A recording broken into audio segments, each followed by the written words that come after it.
Good afternoon, I'm Liam Adams and you're watching MediaPlex Live at 1.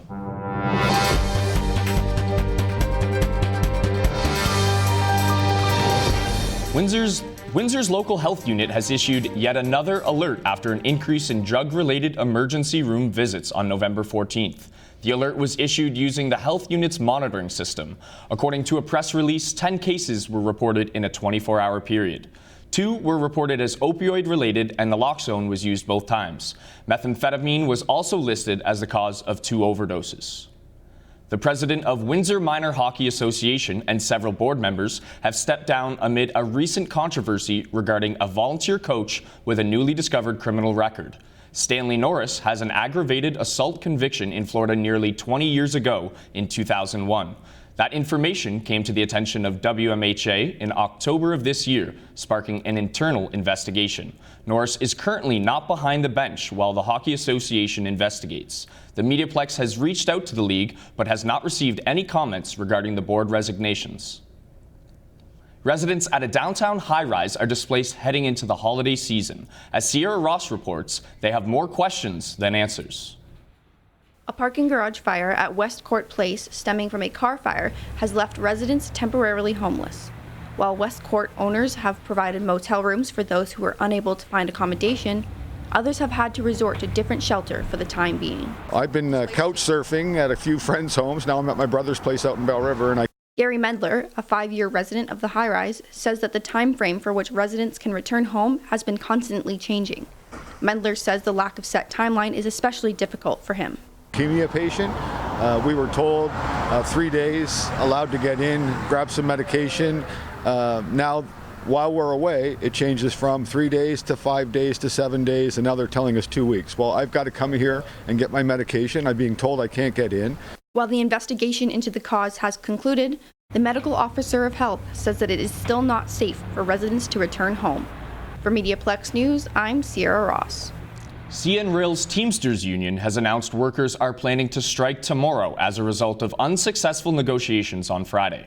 The union is primarily concerned about safety while operating trains in freezing weather and reduced staffing levels, which they argue results in fatigue. The union hopes to chug along without service disruption. However, in the event that a strike moves forward, it will affect more than 3,000 conductors, train persons, and yard workers. Construction on a new store has started in Sandwich Street in Windsor, and some residents aren't happy. Madeline Mazak learns why. Sandwich Town hasn't had a grocery store for 2 years, and that will not change anytime soon. The old Westside Foods grocery store shut down in May 2018 and has sat vacant. Up until now, construction began this month to build the Dollarama and was met with outcry from Sandwich residents. Among the most affected are the community's seniors. Very few drive, a lot of people in wheelchairs. Hard to get groceries. I have to always look for somebody to take me. My family helps, when they can, but it's hard. You can't just run out and get a loaf of bread, Annette Roberts has lived in Sandwich Town her entire life. On Saturday afternoon, she volunteered at her church, down the street from the construction site. We don't need a dollar store. We have lots of dollar stores. They're everywhere.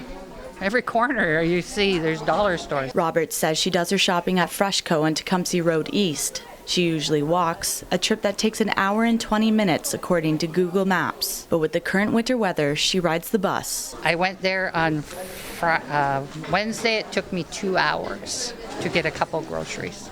2 hours. The whole trip? 4 buses. There and back? Yeah, 4 buses altogether, there and back. And all the while you're carrying your groceries? Yes, I did that day. For now, residents can buy basic items like bread and milk at the dollar store, right down the street from the new Dollarama, which is slated to open before the new year. For MediaPlex News, I'm Madeline Mazak. Thousands came together yesterday in the Devonshire Mall parking lot to welcome the arrival of Santa and Mrs. Claus, who made a grand entrance in a helicopter. Windsor Fire was on hand to give out toys to the children. Santa will be available for photographs in front of the bay from now until Christmas. Turning to weather, Monday and Tuesday will be partly sunny with a chance of showers and a high of 5. Wednesday will be sunny, also with a high of 5 degrees. Thanks for tuning in. I'm Liam Adams, and you've been watching MediaPlex Live at 1.